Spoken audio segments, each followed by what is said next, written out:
Hey guys, this is Austin. Is the new 4K iMac worth it? From the outside, things look basically identical.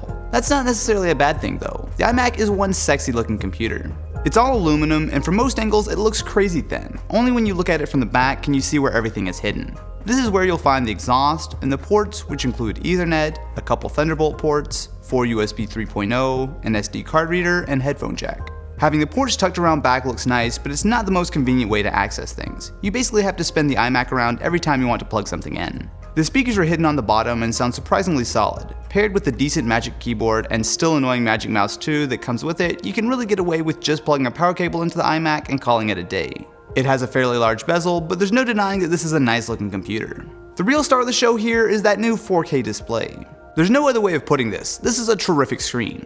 With an expanded P3 color gamut, it might not come through on YouTube, but the new display looks awesome. It has great contrast and solid viewing angles, but the real draw is that crispy resolution. Coming in at 4096 by 2304, it's actually higher resolution than standard 4K video.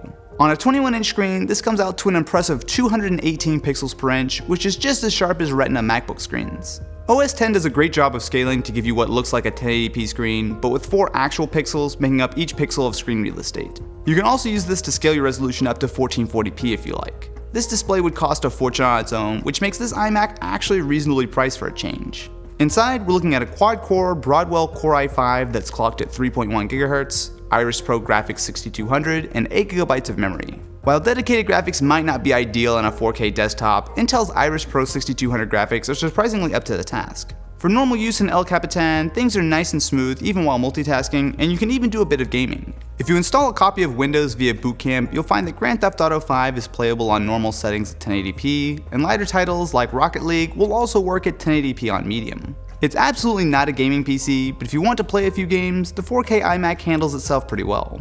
Unfortunately, there's a weak link, and that's the storage.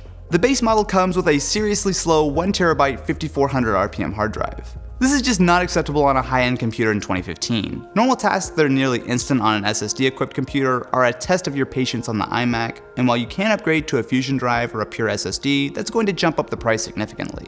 There's no easy way of upgrading the storage yourself, and the RAM is soldered down, so if you want to upgrade, you better do it before buying.